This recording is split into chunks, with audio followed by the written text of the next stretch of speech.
Welcome to the REI Diamond Interview, your source for real estate investment jewels of wisdom with Dan Breslin.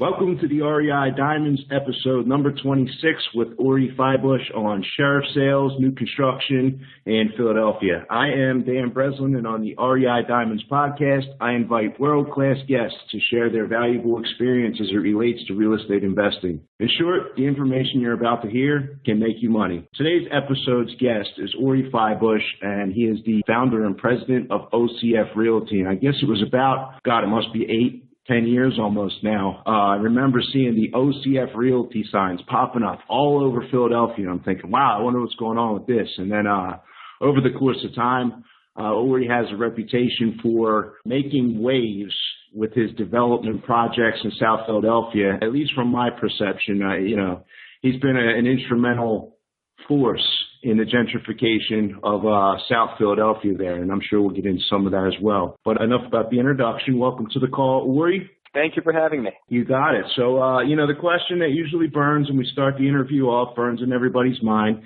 is how did you get started in real estate? Sure. It's a complete accident. I was at Temple University studying actuarial science and ended up working as an actuary in Princeton, New Jersey, driving every single day from South Philadelphia down to Princeton.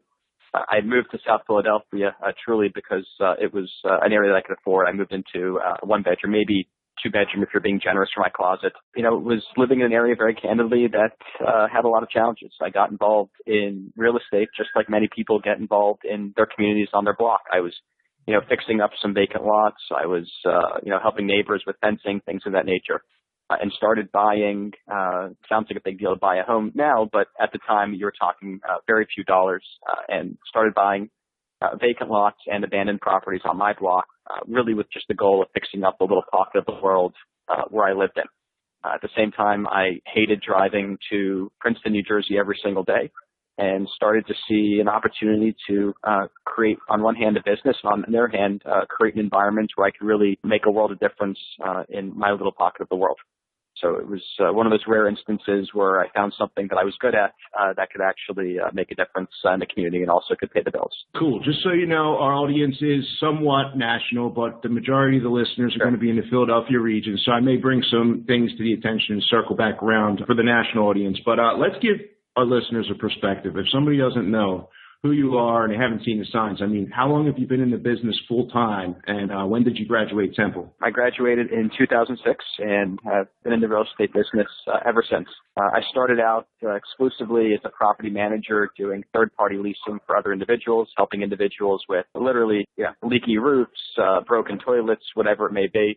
And over time started to get more and more active in property management leasing and in sales.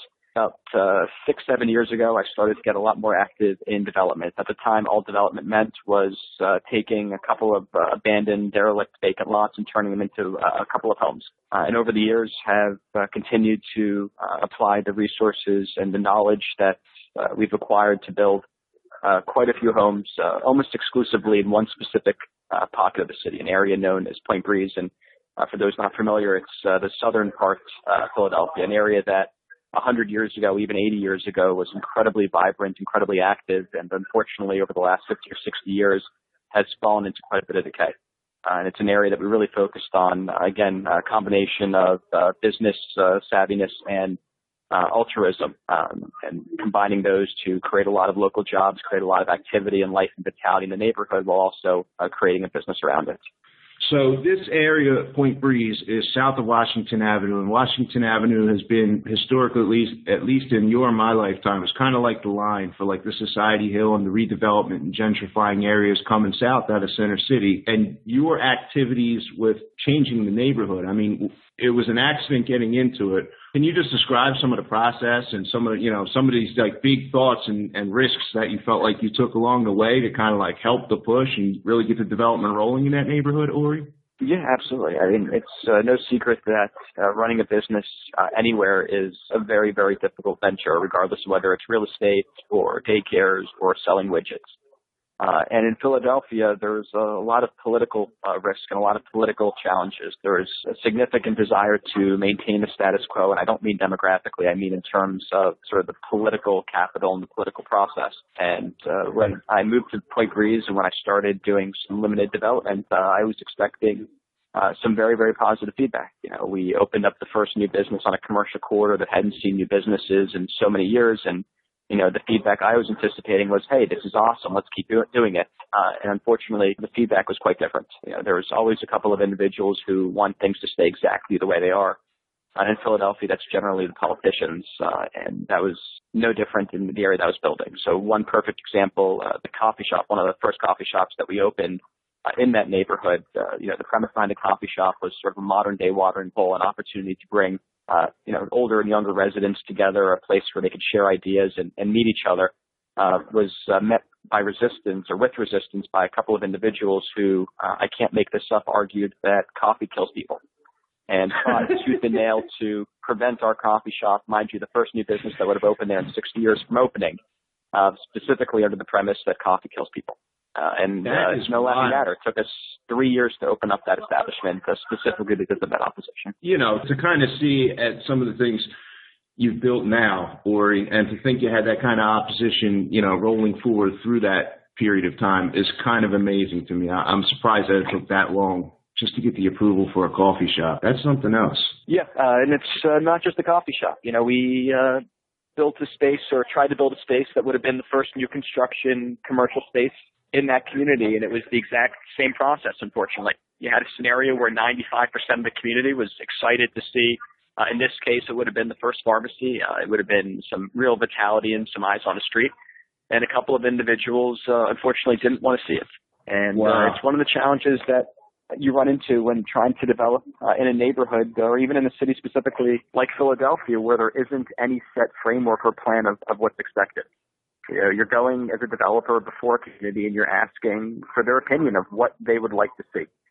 And no one's wrong, right? You're asking what would you like to see in your backyard, and everyone's entitled to give their opinion. The challenge is, what do you do when you've got several different opinions, and several different good opinions even, I'll suggest.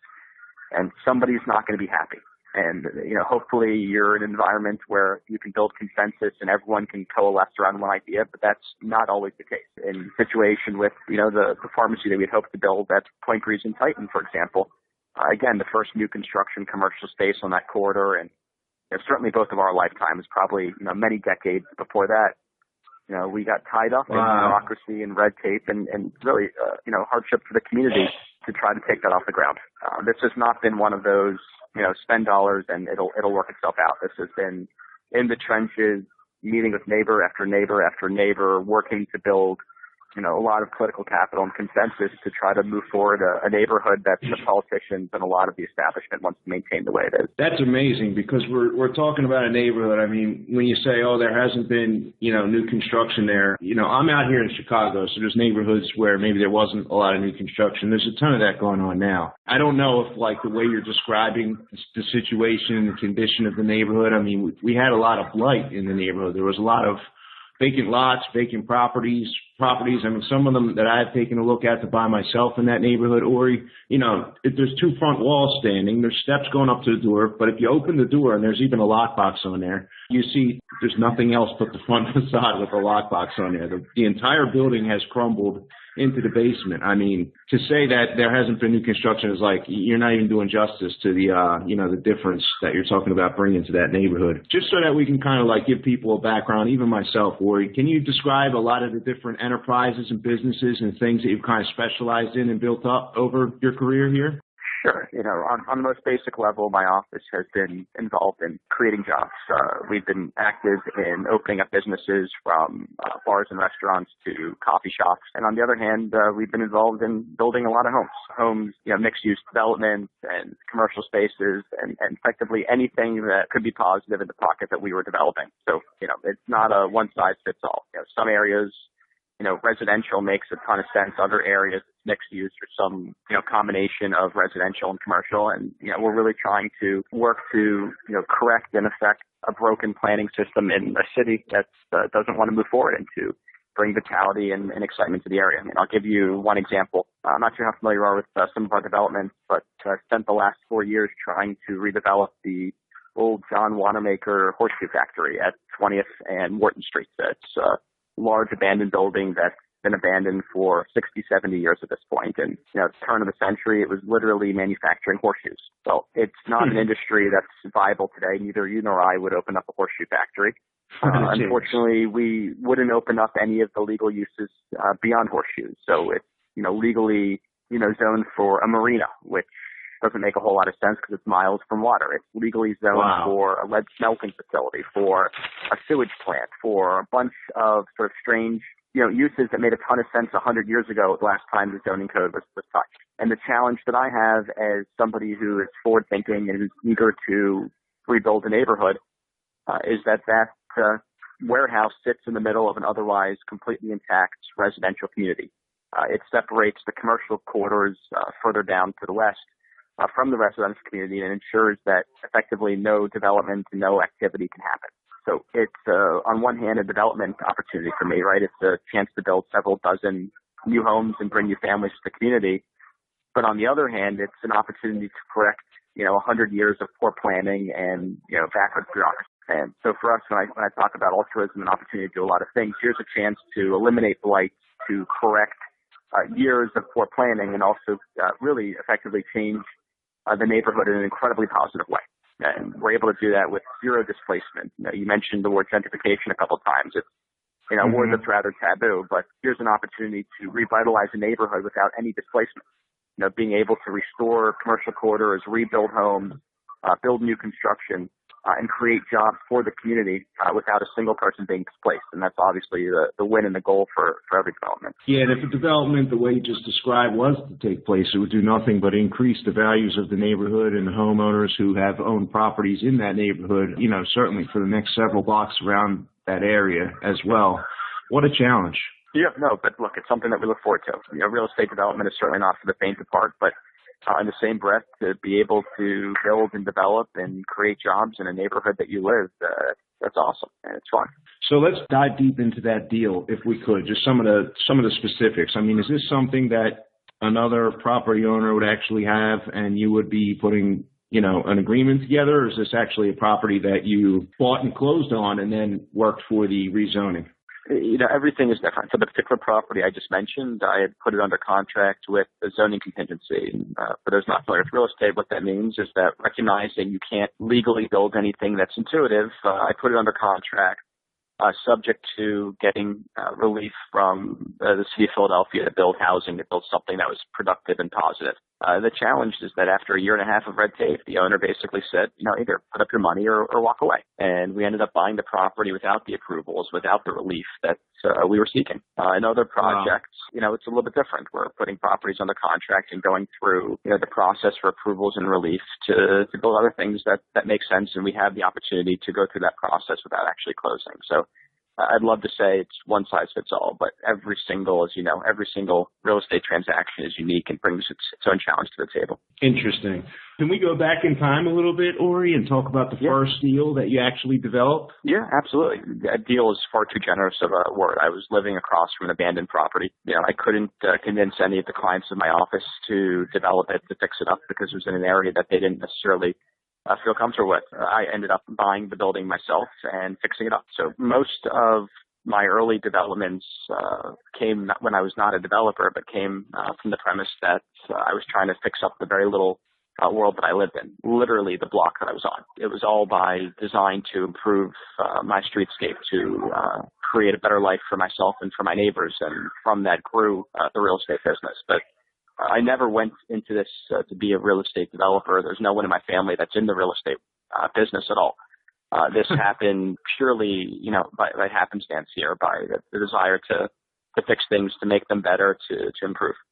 Once I had fixed up a couple of homes on my block, the building where I just, talked about the coffee shop and the challenges there, that's a block away from my home. The larger development I just mentioned is a block from that. It all sort of came from one epicenter, which is where I was living.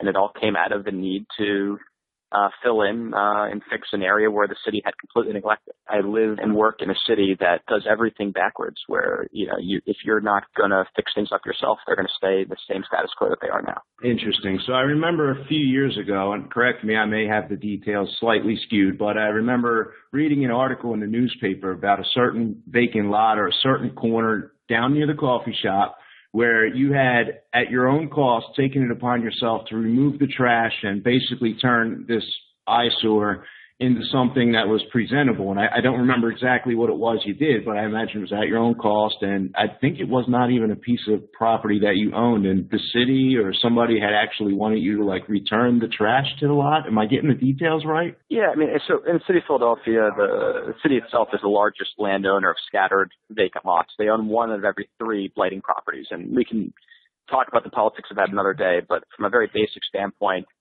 everywhere you see blight, especially when it's vacant land, you can take an educated guess that it's city-owned. So here I am investing every dollar I have into opening up a coffee shop that, there's no secret is not going to do well. And that is complicated by the fact that directly abutting my coffee shop, there is an abandoned, city property that's been abandoned since 1972. And when I say abandoned, I literally mean, tons and tons and tons, 30, 40,000 tons. I'm making up the number now. It's been too long. But mounds and mounds of cement and trash and short dump and you name it, surrounded by highway barriers that the city thought would be a good idea to place there. No sidewalk, just syringes, needles, you name it, just complete trash. Literally the exact opposite of what you'd ever want to be near. I petitioned the city to sell it to me, to lease it to me, to give me an opportunity to fix it up, to do it themselves, to do anything really. And this is going on for years. And as the dates for my coffee shop opening, came closer and closer and closer, and I couldn't get the city to do anything. And when I say do anything, I couldn't even get them to acknowledge that they had an issue. I took it upon myself to start cleaning the lot, and I hired several local firms and with excavators and heavy equipment, and we started cleaning up and clearing a lot that hadn't been looked at in 30 years by the city. Poured new sidewalk. I planted cherry trees and flowers and park benches and made it truly an asset and a rare oasis in a neighborhood that didn't have a lot of very positive things going for it. Shortening the time frame a little bit here, but the city turned around and told me that I was trespassing. They told me to immediately stop. They threatened me every which way. And then went so far as to ultimately ask me to return the lot to the condition in which I found it in. And if you want to Google photos of the before and after of that lot, I don't know there's no way that I can articulate it, what it looked like to what it turned into without you really looking at photos. But it's night and day. And, what should I Google? I don't even know. It's been so long. Let me try here while you can literally type Oris Feibush Vacant Lots. I'll include a link to the photos in the show notes. Yeah, and I just happened to be looking at the ABC News story here, but the very first photo is sort of a snapshot. On the left-hand side, it was the existing conditions, and on the right-hand side, it's what we were able to turn it into. There was no small expense. I mean, it was $20,000 to $30,000, a lot of very significant labor. The frustration was that this was not an isolated lot. This is one of 14,000 lots that the city unfortunately owned and maintained in this condition. I can only suggest that, I came upon the lot, 3 weeks after we cleaned it, and I came upon literally, the entire, mayor's press corps, such a thing exists, in every news station, and, the mayor's office and the executive director of the city's redevelopment authority, who's in charge of vacant land sales. And they were literally having a press conference on the lot that we had just cleaned, chastising us for cleaning the lot. Oh my it was gosh. just absolutely surreal. And for those of your listeners who are in Philadelphia, and I've never spent any real time in Chicago, but my gut is the same story. Philadelphia and probably Chicago too doesn't seem to get out of its own way. Philadelphia is an entrenched political city, and the results of it are not always business friendly. They're not always practical or logical. And here I was, a small business owner, trying to fix up a little pocket of the world, and ran into the bureaucracy that is the city. That's wild. The first thought that I had, I rehab a lot of properties, single family houses. I've never done a ground up new construction, but I'm like, man, how do I even account for a $20,000 or $30,000 budget increase? And you've done this beautiful work in the neighborhood. The city's chastising you, which is absolute insanity. My curiosity, I'm wondering, is the lot today the way that you had left it, or what's there now? Yeah, it's beautiful. And the city still owns it, and I maintain it. And what's fascinating is that I've done very little work to continue to maintain it. Once you build something beautiful, once you create an oasis, I described it earlier, an environment, a little pocket of good in a neighborhood, well, it's going to stay that way. No one's going to dump trash on it. No one's going to dump excess garbage or dirt or whatever it may be, cement. They're going to keep it the way it is. And you can go by at any hour of the day, and there are people out there drinking coffee or having their lunch or doing any number of things, just chatting with friends and neighbors. And it's amazing. It's the broken window theory. If you just fix it up, if you create an environment where it's presentable, where people are proud of what they have in their community, well, they're going to do, the rest of the heavy lifting, and they're going to make sure it stays that way. So in order to continue to keep that, looking good, what was it? I mean, do you just install a few trash cans and make sure you take out the trash every once in a while? I mean, what's kind of, how do I fix some of the broken windows? There's a trash bag there. I couldn't even tell you who empties it. It's not me. Every single week it ends up on the car. I'm not making this up. I have absolutely no idea. But the neighbors take a lot of pride in the parcel. It's gorgeous. It's something that's, it's an amenity for the community, and it's public. It's not fenced off. Anyone has access to it, and it's a great thing. Did the city's bureaucracy ever come around and say, okay, we're fine with it, or did it just kind of fizzle out, or are you still literally like fighting a court battle and being sued by the city? Yeah, it's sort of status quo. There's no conversations about it even 3 years ago. It's actually more than that now. 3.5 years ago, when this was all going on, the city said they were imminently going to sell it to somebody. No one's heard anything about it since, and that shouldn't surprise you. It's just the same, I had not heard a peep about it. I live across from it. I see it every single day. It's not even on the city's radar as far as I can tell. So the coffee shop is obviously an instrumental piece of driving the revitalization of the neighborhood, I would guess. Was that a conscious decision as to why you went into the coffee shop business, Ori? In general, yes. On the other hand, I also thought that running a coffee shop was a much easier business, and it's not. I guess running any business is tough, but in general, yeah. To me, it was an accessible price point. It was something that could act as as I mentioned, the modern day watering hole, something that could bring a lot of residents in at a very low price point, and create an environment where people had a place to go, a place to sit and drink coffee, eat a pastry, whatever it may be.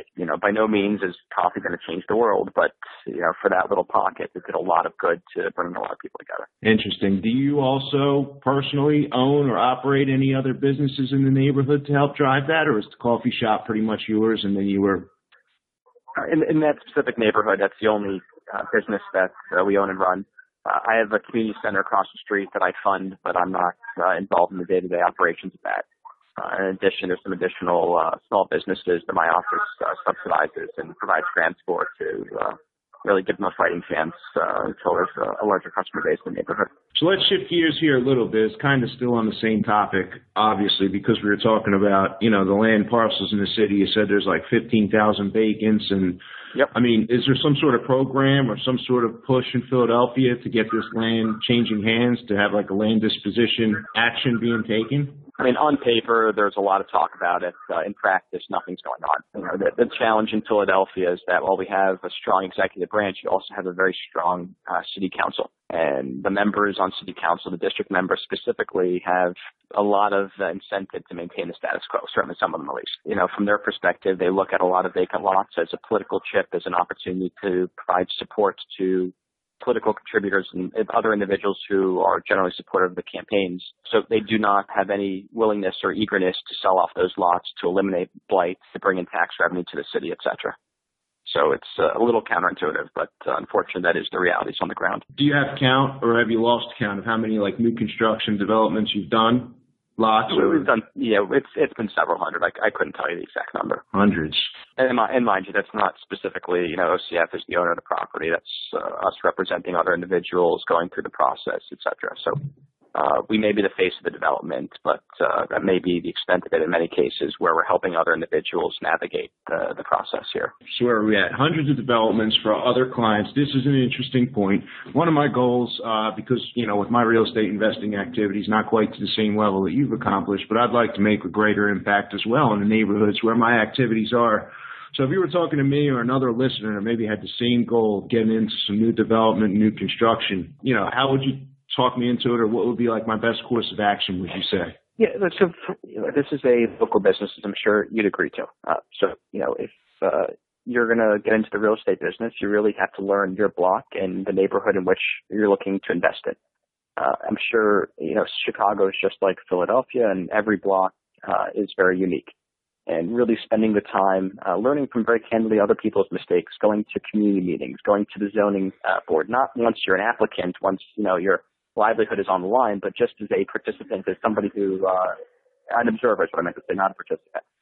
So from my perspective, it would be to intimately understand the business that you're getting into, to really spend the time to meet the neighbors, to meet, members in the city, and to truly understand what steps would need to be taken, not just from a sort of an analytical standpoint, this is the process, but from a, more subjective standpoint, this is the pieces that they may not tell you about that you would need to, deal with when trying to develop a property in the city. But from a financial standpoint, it's, get a mentor, get somebody who's willing to show you the ropes here. There's no reason for every developer to have to cut their teeth, to have to lose money on their first developments, to have to learn from their own mistakes. And while that's great, when you're dealing with real estate, you only get one shot at this, because the whole premise is to take the money you are able to earn or save or build from your first development and move it on to your next one. And if the first one is a flop, well, there is no next one. So I always stress to people to take it slow, that you're never going to miss the real estate market. There's cycles and there'll always be another one. And to really make sure that you know exactly what you're getting into and that you're getting sage feedback from individuals who you trust before you invest. Suppose that I am looking to maybe build utilizing OCF Realty and becoming one of the clients that are in-house. I mean, do I have to have 100% cash for the entire deal? Is there financing available? I mean, how would you deal specifically with a client who wanted to come and become part of the Point Breeze development movement? Yeah, so our clients range the gamut from, plumbers and electricians who have saved up a little bit of money to, big time players, not necessarily in the real estate market, but, individuals whose names you'd certainly recognize. On the smaller scale, what most are doing are saving up enough money to buy the vacant land in cash. And then once you're able to buy the land in cash, it's very easy to finance the actual construction. My office generally deals almost exclusively in new construction. We do very, very little rehabilitation. But from a financial standpoint, it's buying the land, and that could be anywhere from on the low end $30,000, on the high end $100,000. And then using the collateral in that land to finance the construction. Can we walk through the numbers on a deal and what would be maybe, I'm not holding you to it, but an anticipated profit? Yeah, absolutely. So we just helped, a friend of the office acquire a vacant lot. Purchase price for the lot is on Tasker Street was $65,000. They're going to spend a few $1,000s on architecture, $1,000 on what we call geotechnical analysis, something that checks the composition of the land to give you a sense of what you can build there. And then, $1,000 in permits and other miscellaneous things. So they're all in roughly for $70,000 for the lot. The build cost for a 3-story, 2,400 square foot, 3-bedroom, 2.5-bath property are going to be about $215,000. And they're going to sell for $375,000. Backing out those numbers, no one's getting rich, but it's a pretty healthy and safe return. So after $60,000 or so. Yeah, after brokerage fees and everything, they're left at $345,000, less the construction costs and the acquisition there. You're not far off there. So we're averaging anywhere from 14 to 18% per buildable parcel, and we can usually turn that around for our clients. Aggressively 5 months, conservatively 7 months. So annualized, they're making Is that from settlement to settlement, or is that from approvals on the lot? That's from settlement to settlement. It's from settlement to settlement. So it's we have clients that want to buy lots at significant discounts because they're taking on the approval risk. And that process may take 1.5 years or 2 years, but they're buying the lots for 10 cents on the dollar. Alternatively, we have clients that don't have that luxury and want to be in the ground tomorrow. And, we know which is which going into it. There's no ambiguity and there's no surprises there. So we guide our clients to purchase a property that's most in line with what they're looking for. Interesting. So do you guys maintain, I guess, a large inventory, or just you guys know every vacant lot in your area right there? Because you guys are the expert, right, Ori? I mean, the truth is there isn't a lot of sort of scattered vacant lots. I should backtrack. There's an incredible number of them, but the premise that I discussed before is still true, where the city owns and controls most of those. A lot of the vacant lots that we're involved with are, abandoned industrial sites that were torn down. They were lots owned by churches, decades and decades ago that have closed. They're otherwise, abandoned for various reasons, or they're lots that, on the surface might not look like obvious developments, and my office will take, the parcels through a development process, permitting, zoning, et cetera, to get to a place where somebody can build. So there's a lot of steps on our end that happen to get a lot available for construction. But we certainly, with the naked Philly that we run and other, business ventures that we operate, I suggest that we probably, have a bit of a head start in terms of information on the ground and things of that nature. Yeah, that's mind-blowing. So do you hold any rental properties? Do you build any properties that you actually maintain as rentals, Ori? So on behalf of our clients, we're certainly managing a pretty large portfolio of rentals. Very few are owned by me. Less than 1% of our portfolio is something that I would own. So we are representing clients who are building new construction rental buildings, converting buildings into rental buildings, et cetera. But it's rarely something that we would necessarily own in-house. If you could articulate maybe your mission in real estate for me. Yeah, our mission is to improve and revitalize the neighborhoods in which we do business in. I don't necessarily, love real estate any more than I love running a small business. What I love is the opportunity to improve a community through real estate. It's a very powerful tool to do a tremendous amount of good. I'm fortunate that I was able to build a business around that premise. But our mission is not to make money. Our mission is not to build homes. Yes, all of that happens, but it happens because we are eagerly and actively looking to create jobs and revitalize a neighborhood. Do you guys at OCF Realty, you did mention that you do mostly new construction. I mean, do you guys list other clients' properties? I mean, do you have like an agent recruiting system or program, or is it kind of a small shop and little boutique? We're definitely a mom-and-pop shop, including our agents. There's 15 or 16 of us here. We're definitely on the smaller side. But we're a full-service brokerage office, so we'll help with property management, with leasing, and with sales for third parties. So there's certainly a lot of different hats that our organization will wear. The fortunate thing about our structure is that we don't have any jacks of all trades. Those who are dealing with property management are dealing exclusively with that. Those who are helping with leasing also just the same. It's not that any one of our agents is trying to do everything, so they're really focusing on learning their specific trade and excelling at it. I think that's key for people to understand when they're starting out in the business. There's like a certain place. I think a lot of times if you can find a niche and then really excel and become the expert and figure out all the little nuances of the niche is probably the quickest way to be profitable long term in the real estate business. I guess you'd agree with me there, right? Yeah, no question. Yeah, I'd consider myself a real estate expert, but in the same breath, I wouldn't have a clue about how to rehab a home.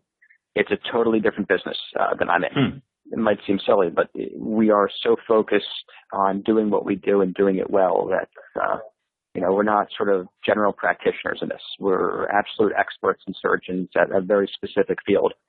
We really spend all of our energies and time, continuing to improve on that. So, Ori, if I had a piece of land that I purchased in that area and I was to come to your company, I mean, would you guys be able to help me develop that land if I had already owned the property?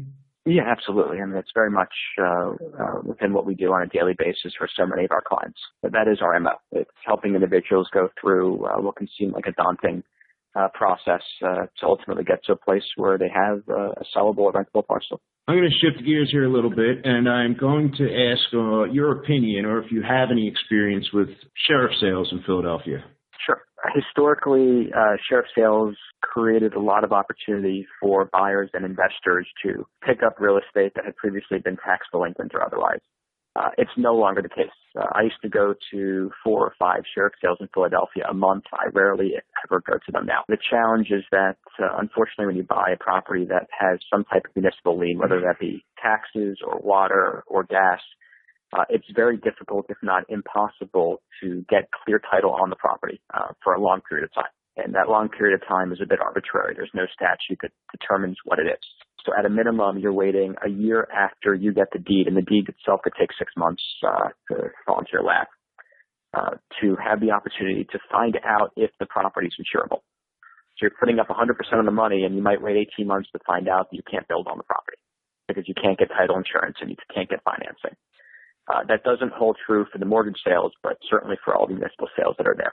It's not a place for the faint of heart. It's not an area that I'd recommend for any new investor. We only go when it's a property that we absolutely need that's going to sale. And I'd argue that it's not an inexpensive place to buy real estate because you have a lot of individuals who very candidly are coming down from New York who are bidding exorbitant prices well beyond what something would trade for in an otherwise, logical and well-functioning market. But I can give you examples. I mean, just to give you a sense of how dangerous of a place it is. Physically dangerous, but from a financial standpoint. 2001 Federal, the parcel that I put one of my first coffee shops in Point Breeze. October 15th of 2008, we're coming up on the anniversary now. I bought that property at sheriff's sale for $40,100. And I put every dollar I had into the building, renovating it, fixing it up, taking a building that had 100 pigeons living on the third floor and trees growing out of it and taking it to a place where it really was the gem of the neighborhood. And after doing all of that work, I got a very simple letter from the city of Philadelphia, and it said, "Dear Mr. Feibush, we made a mistake. We sold you the wrong property. Please send it back." Oh, my gosh. And the truth was that the city had not given proper notice to the owner. They had not sold the property through the steps that they needed to legally take to exercise the sale. And the previous owner had no idea that the property had sold. And he had clean hands as an owner who was unaware that his property sold at sheriff's sale, and I had clean hands as a buyer who had no clue that any of this had happened. I spent the next, 2.5 years litigating for the right to keep a property that I'd already purchased and fixed up. I can only assure you I spent twice in legal fees what I spent on land for the property. Wow. It's a really, really tough place to invest in real estate. Properties come with no warranties, no guarantees of any kind. You really need to know what you're doing. So those who are buying sheriff's sale properties, just like I said, everyone has a niche. That is their only niche. That is what they understand. That's what they breathe. That's what they do every single day. I have to be honest with you, or you do have quite a few challenges that you've dealt with. I mean, I guess that's what comes with success, but you sure, exhibited the persistence to get stuff done. I mean, I guess after you own the property and renovate the property, there's no other choice, but I'm amazed at the challenges you faced and succeeded in the event. Look, it's amazing what will happen when your back's to a wall and you have absolutely no choice. This was not a business venture, and real estate never is, where, hey, if it doesn't work out, you try something else. It's not a lemonade stand. You're investing every dollar you have into a project, and that has to be successful. So, yeah, you want to make sure that you do all of your due diligence from the start. But once you're in it, there's no turning back, right? There's no, oops, I made a mistake. So you better be committed to development when you get started. Yeah, I think that's an important note to make. I mean, I buy a lot of properties in a lot of different neighborhoods. I do business in Florida, I do business in Philadelphia and in Chicago. And, occasionally the deals we're buying are from the failed investor who couldn't get the ball over the goal line. They never finished the project. They didn't anticipate the amount of challenges. And we're not talking about, in most cases, not the city coming back and trying to take their property. We're talking usually about renovation costs that exceeded the amount they had in their budget. But, the rewards in the business of real estate definitely go to those who persist, complete the project, and then create a marketable product on the back end. Sure, absolutely. So the sheriff's sales 4 or 5 years ago was your comment. You said, yeah, 4 or 5 years ago I used to do that, and now I don't do that. Was it the bidding environment that changed, and you have people that are bidding up? Like if I were to buy, a property for $10,000 that had a market price of $40,000, maybe I'm willing to take that additional risk of, improper notification and waiting a year and everything like that. But if I got to pay $38,000 for a property that has a market value of, say, $40,000, I'm not so inclined to wait that year in order to get title insurance and be able to build or get bank financing on a property. So what changed in the last 4 or 5 years, in your opinion? Was it just your paradigm, or was it actually the conditions of the market? There's two things that matter in real estate. One's the return, and two is the risk. And the risk has shot up exponentially, and the return has gone down to nothing. When I say the risk has gone up, it used to be that you'd buy a property at sheriff's sale, and you could get a title insurance company to insure it. You can no longer do that in Philadelphia. There have been too many claims, there's too much risk, and most title companies recognize that the city does not handle sheriff's sales properly. So if you buy a property at sheriff's sale, you can't insure it, and at the same time, you have so much money coming in from New York that there are no deals at the sale. So that combination ensures that anyone who understands what they're doing is not going to buy real estate there. So we got, as I'm sure in other cities as well, but in Philadelphia we have this backwards bureaucratic system. So the only way to change that system must be what? To work your way into politics, to the top, Ori? Well, there's two ways, right? There's the way that when you watch The Wire, it's contributions to politicians and all of that BS, which that's not a business that I'm going to be a part of. Or you take a chance and you challenge the establishment. And, it's no secret that I ran for public office. I wasn't successful, but that process was a fascinating experience in a microcosm, and I think it really shook things up and did a lot of good. Is that something that you will make a push for again in the future? Probably not. I tried, but hopefully somebody else will, and hopefully, we started a trend. I have a question I like to ask because it's been so instrumental in my life. I'm a huge reader, Ori. I love to find books that other successful people have read, and I love to read those books myself and, see if I can gain the same nuggets of wisdom that I can apply in my own business and life, to grow and provide more service on a higher level. Do you have any great book recommendations? It can be real estate related or otherwise. I'm embarrassed to say I don't read books. No? Wow. No, I read the news every single day, but I'm rarely, if ever, reading a book. Do you have a mentor or somebody who's kind of helped you along in the business? Unfortunately, historically, I made a ton of mistakes. I didn't, and that's largely coming from the world where I didn't start out in real estate, and I never sought out a mentor because it was not what I was looking to do as a profession. So I personally have not, but that doesn't suggest that that's the right way to do it. I jokingly say that I still own the first properties that I bought, not because I want to, but because I had to. There's a lot that you learn through this process, and the mentor can certainly provide a tremendous insight throughout it. It's interesting. I mean, it seems like, I guess the key to your success has been trial and error, and to do that so fast that, the errors didn't wipe you out, right? You come close a couple of times. There's no question. Look, this is not an easy business, and frankly, no business is, right? Running a small business is hard. It's actually much harder than running a larger business, and there's certainly a lot of bumps along the way here, but there is no failure, so you continue to push forward. That's wild. So you said you read the news every day. Are we talking Philadelphia Business Journal? Are we talking Wall Street Journal? What publications are you immersed in? Very candidly, a lot of real estate blog sites, and then the CNNs and the BBCs and that type of stuff. Well, it looks like we're kind of approaching the top of the hour, and because I have a lot of newer people just getting started who listen to the show, and I have a lot of experienced investors who've been doing things for a long time, a lot of different ways, I'd like you to answer this final question for me 2 different ways. First, for the investor that might be just getting started, and second, for the seasoned investor. Do you have any final jewels of wisdom to share with our listeners, Ori?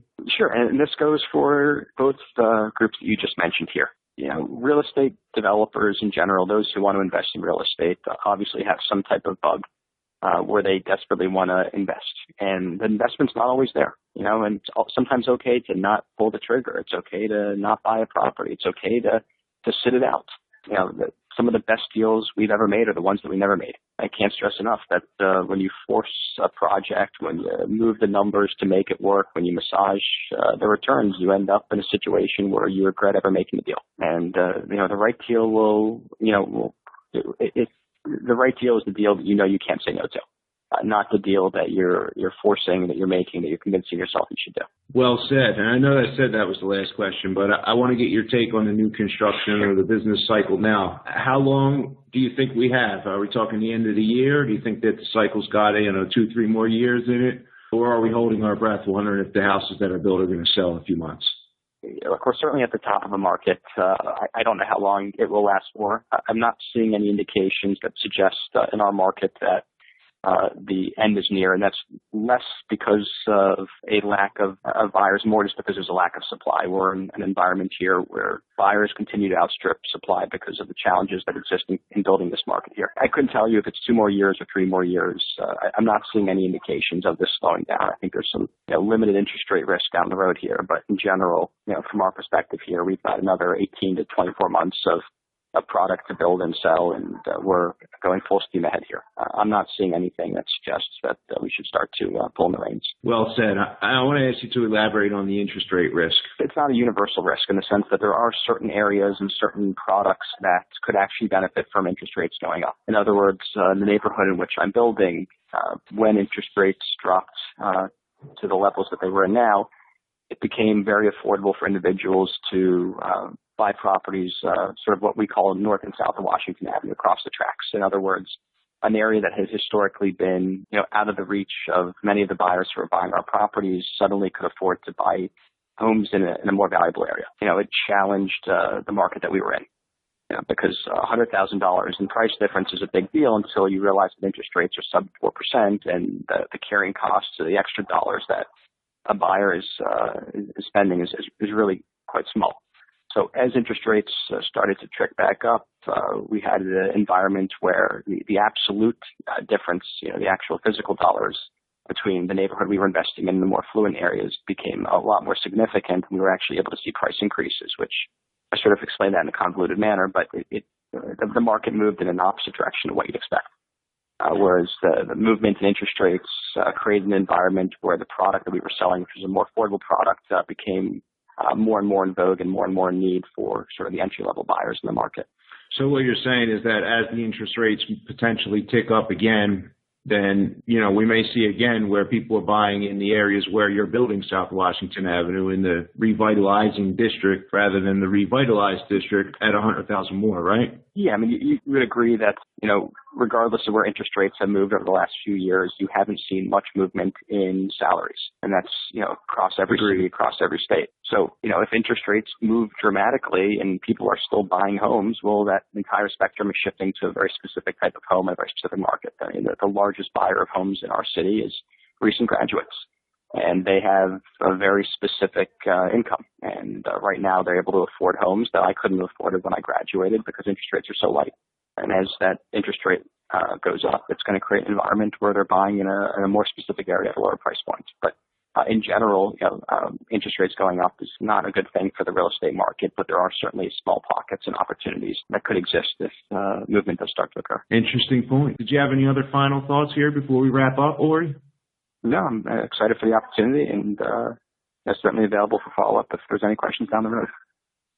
Sounds good. And how can people get in touch with you? Do you have company contact info or anything you'd like to share? Yeah, best thing is through our website. It's OCFRealty.com, and all of our contact information is available there. All right. Well, thank you for coming on the show, Ori. Thank you for the opportunity. And thank you for listening to this episode of the REI Diamonds Podcast. Are you enjoying what you're hearing here? Maybe you know someone else who'd enjoy this episode, and you can send this over. The best compliment to me is a referral. You can also sign up to receive an email update of new weekly interviews at www.reidiamonds.com. As a bonus for signing up, I'll send you my special report titled 7 Sources of Off-Market Deals. The website again is www.reidiamonds.com. You may also subscribe in the iTunes app. Just search REI Diamonds and click subscribe. Until next time, this is Dan Breslin signing off.